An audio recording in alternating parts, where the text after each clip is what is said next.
Welcome to the Listening Time Podcast. Hey everybody, this is Connor, and you're listening to episode 162 of the Listening Time Podcast.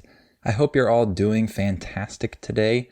I'm a little bit tired because I just came back from a run, so hopefully I'm not too out of breath to record this episode. By the way, the phrase out of breath refers to when you're having trouble breathing because you're really tired, your lungs are working really hard, like right after you run, for example. So I hope I'm not too out of breath, but you might be able to hear me breathing a little bit harder than normal. But I'm ready for today's episode. This time, we're going to talk about life in the future. So I thought it would be a fun idea to do an episode about some predictions that I'll make about what life might be like in the future, maybe a few decades from now or so. And so these are just guesses. I'm sure I'll be wrong on a lot of these, but I think it's a fun idea to just imagine what things will be like if they continue with the way they're going right now, all the trends that we're seeing. Remember that a trend is like a tendency towards some direction, okay? So there can be fashion trends, there can be trends in a certain sphere of business or whatever. So I'll predict what things might look like if our current trends continue into the future. So this should be a fun one, and I hope you find it interesting. And remember that you can sign up for my advanced podcast episodes if you feel ready to practice with English spoken fast, English spoken at normal speed. So if you sign up to become a Listening Time family member, you'll receive 2 new advanced podcast episodes every month. So the link to sign up is down below in the description. That's patreon.com/listeningtime. And you can also sign up for my US Conversations podcast if you want to practice with 2 people talking instead of just one. I actually just recorded a bonus US Conversations episode the other day with my dad. So that was a fun one. And for those of you that have already signed up, I hope that you enjoyed that special episode with my dad.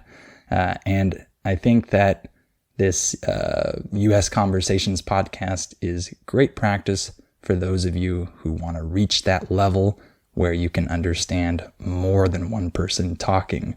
So the link to sign up is also down below. That's patreon.com/US Conversations.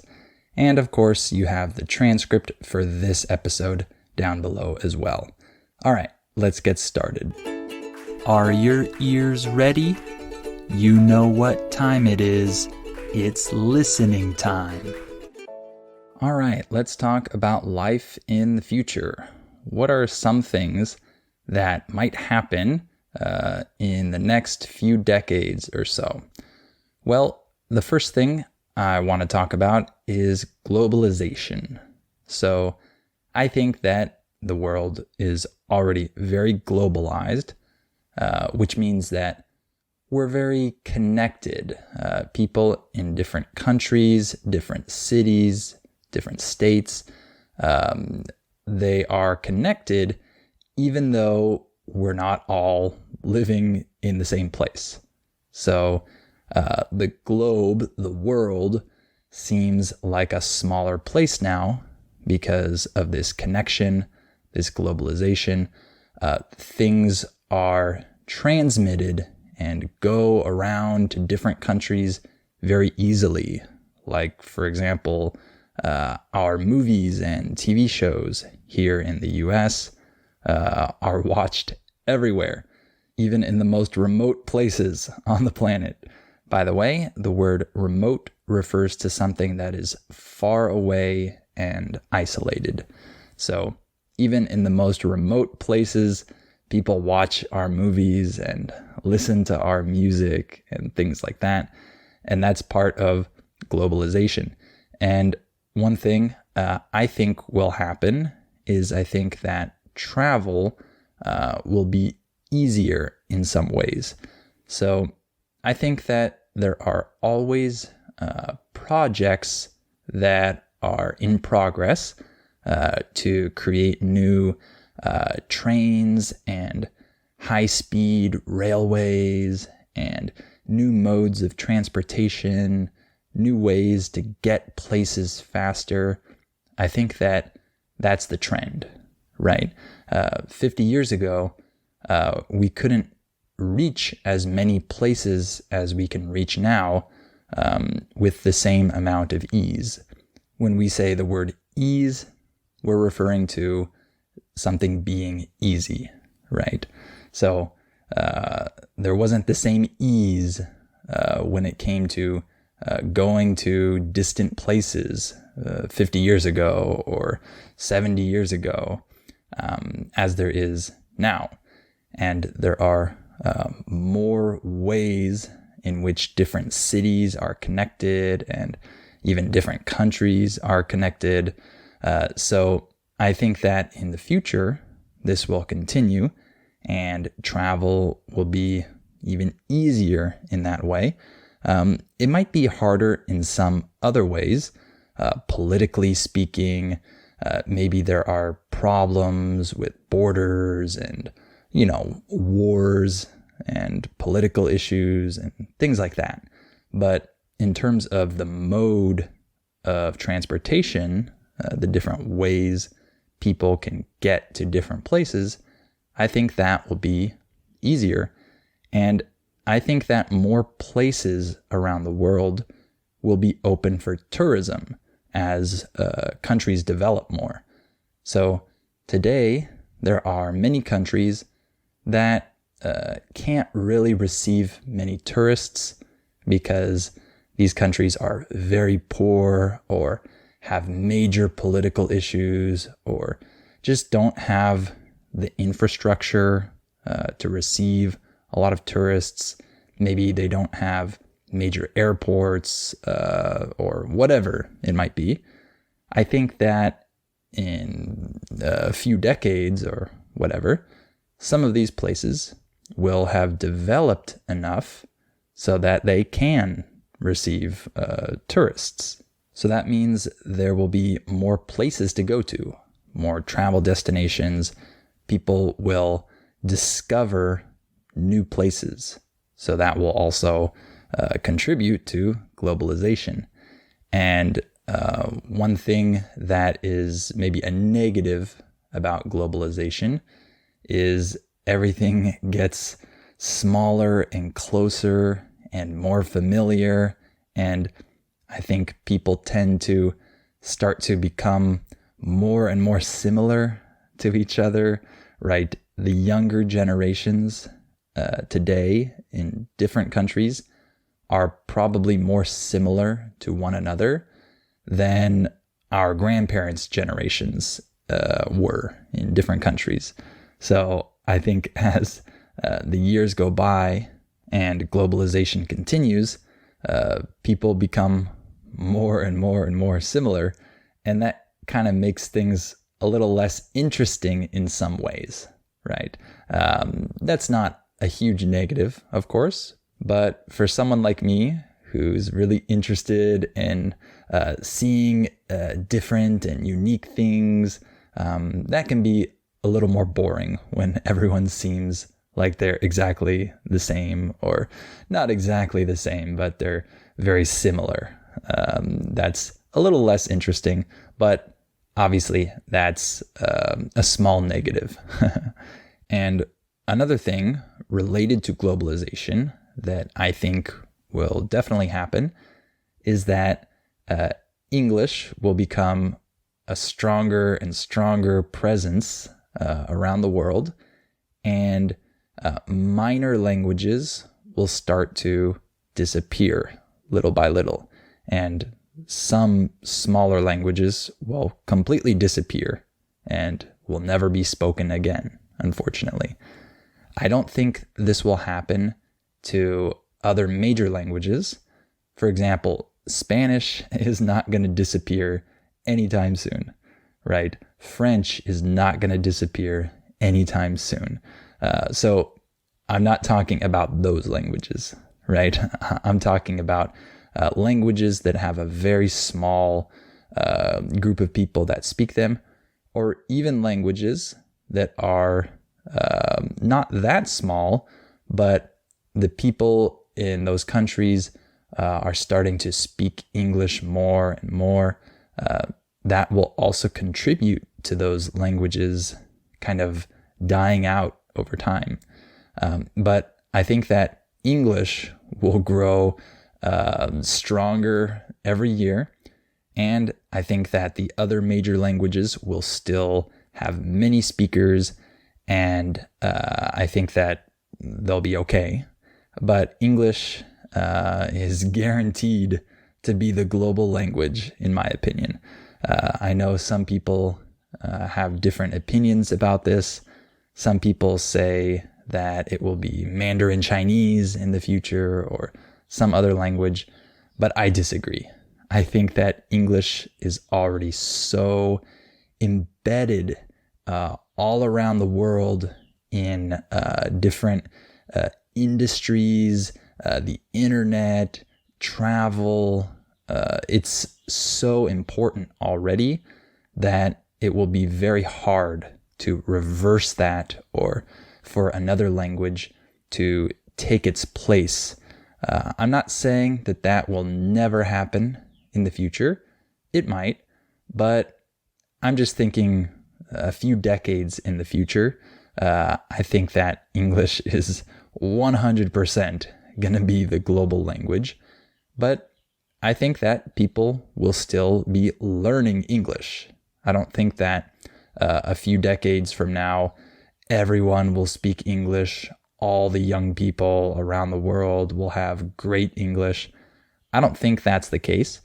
I think more people will speak English, and there will be more people who don't need to learn English actively. But I think that there are many places around the world right now that have a very low English level.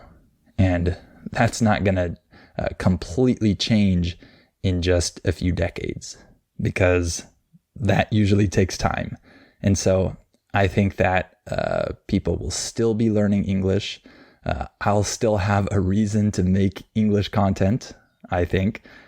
Maybe I'll have to focus more on the countries and the places that have a lower English level. I don't know. But I'm sure that people will still be learning English in a few decades. But I think that English will be an even stronger presence around the world than it is now. And another thing that I think will happen in the future is I think that many jobs will change. I think most people would agree with me about this topic. So I don't think there will be as many jobs that are just normal service jobs where you're just serving a customer, maybe a cashier or someone who is bringing food to your table or whatever. I think that a lot of these jobs will become automated in the future, and maybe robots will do them. Who knows? But I don't think that this means that everyone is going to lose their jobs in the future. I don't want to make it sound like this is the end of work for everyone. I know that some people push that narrative, but that's not what I'm saying here. By the way, when someone pushes a narrative, this means that they are promoting their idea, okay, their perspective, their opinion about something. So I'm not trying to push that narrative, but I think that many jobs will change, and we won't need the same types of workers then that we do now. So, for example, when I go to the grocery store, I almost always try to go to the self-checkout lane and not the checkout with the cashier. And not everyone does this. I think that many people will still always prefer to have a cashier, a person. But I think that a lot of people will change to self-checkout, for example. And so we won't need as many cashiers, maybe. So I'm not saying that that job will completely disappear, but what I'm saying is that maybe more employees at that store will be needed to help with the computers and the machines for the self-checkout, and there will be problems with those things. So maybe the employees will need to focus less on the customer service aspect of the job and focus more on fixing things or maintaining things. And I think you get my point, right? So there will be a lot more jobs related to technology and automated processes, making sure those are going well. And for example, cybersecurity, that's a huge one. I think that we will need a lot of cybersecurity workers in the future to help keep things safe and protect things. But I think that the necessary skilled trades will still exist. I'm sure of this. For example, when I say a skilled trade, I'm referring to things like plumbers and electricians and mechanics and people like that. These people will always be needed. These people will always have business, and I think that these are really important jobs. So I don't think those are going anywhere anytime soon. I think that we will need plenty of plumbers, plenty of electricians, plenty of mechanics, plenty of landscapers, all those types of professions, right? And one other thing that I think will happen in the future, this is just my prediction, my opinion. I could be wrong, but I think that overall, in general, people's health will decline and treatments will multiply. So what am I talking about here? Well, I think that we have already seen this over many years now, that people's habits have gotten worse. Not in every way, of course. Some things have really gotten much better. For example, like sanitation and plumbing and things like that. That extended our lives and made our health better drastically. That's probably the greatest invention in terms of human health ever, right? Is clean running water and waste removal and sanitation and plumbing and drainage, washing hands, and everything related to sanitation. That stuff has definitely helped our health. But when it comes to other things, other habits that people have, I think that things have gotten worse, right? People have gotten worse when it comes to their posture, sitting down for many hours every day in front of a computer, looking at screens all day, right? Not needing to walk as much and not moving around as much. All of these types of habits have probably gotten worse all over the world over the years. And of course, these things lead to poor health outcomes, right? An outcome is a result, okay? So there are poor outcomes when you have these bad habits. And people's diet, the food that people eat, has gotten worse over the years, right? If you look at many traditional diets around the world, in communities that are more isolated and don't have a lot of contact with industrialization, you see that their diets are much better and their health is much better than just the average person who lives in a big city, right? And that's because as our cities have developed, our processes have developed, we've made our food worse, and we don't eat the same quality food that we ate in the past, right? So I think that as time goes on, this will probably get worse in many countries, as many countries maybe develop their processes and their industries more. It will be the same thing everywhere. We'll have mass production of food and huge farms with practices that aren't the best for our health, right? And preservation techniques that aren't healthy, right? And ingredients will be added for preservation and flavor and different things that aren't healthy. So I think that this is the trend. And so I think people's health will get worse. I think that unfortunately that will probably happen. I might be wrong, and I hope I'm wrong, but that's my prediction. And I think that there will be a lot of medications and treatments that are invented due to these issues, right? Some of them might be good, and I'm sure a lot of them might not be good.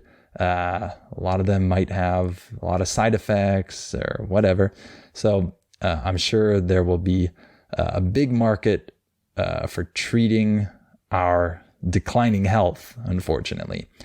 And I'm sure that there will be some breakthroughs in curing certain serious conditions. The word breakthrough refers to when there is suddenly this big change or discovery during some process, and it really helps things move a lot faster, or it changes things completely. So I really hope, and I think there will be some breakthroughs in curing some serious conditions, some serious illnesses. But I also think that we, as just independent people, will have to put in the effort to do the research and find out about these breakthroughs, these different possible treatments and cures, because we can already see that with some major diseases. For example, cancer. A lot of people assume that cancer is a death sentence, which means that if you have cancer, that means you're going to die. But obviously that's not true, right? Many people have had cancer and haven't died. And many people have actually cured serious cancers. And you might not ever hear about this if you don't actually do the research yourself and find out about these different types of treatments that have been developed, and different doctors that are doing special things that aren't conventional, maybe. And so there are a number of promising treatments and doctors who have done great things when it comes to treating cancer, but these aren't widely known. And there is actually, unfortunately, a lot of opposition to these types of treatments and doctors. And so you might never hear about them because they're not mainstream and they're not the accepted practices or whatever. So I think that the same thing might happen in the future. We might have some breakthroughs in curing some major diseases, but it won't be that suddenly everyone knows about it and gets this cure if they need it, and then everything is good. It probably won't be like that, unfortunately, for some diseases. But I'm hopeful that there will be some breakthroughs in curing some major conditions. But unfortunately, overall, I think that health will decline around the world. And I hope I'm wrong, but it's what I'm seeing. So that's kind of a negative prediction that I have about the future. But I'll stop there. I talked about a few things, and I'm sure you might agree with me about some of them and disagree about some of the others. But no one knows, really. I guess we'll have to wait and see. And remember that you can sign up for my advanced podcast episodes if you want to practice with fast English. If you become a Listening Time family member, you'll get 2 new advanced episodes every month. The link is down below in the description. And if you want my US Conversations podcast to practice listening to 2 people talking and not just one, the link to that is also down below in the description. And you have the transcript for this episode down there as well. All right, thank you for listening to this episode, and I'll talk to you on the next episode of Listening Time.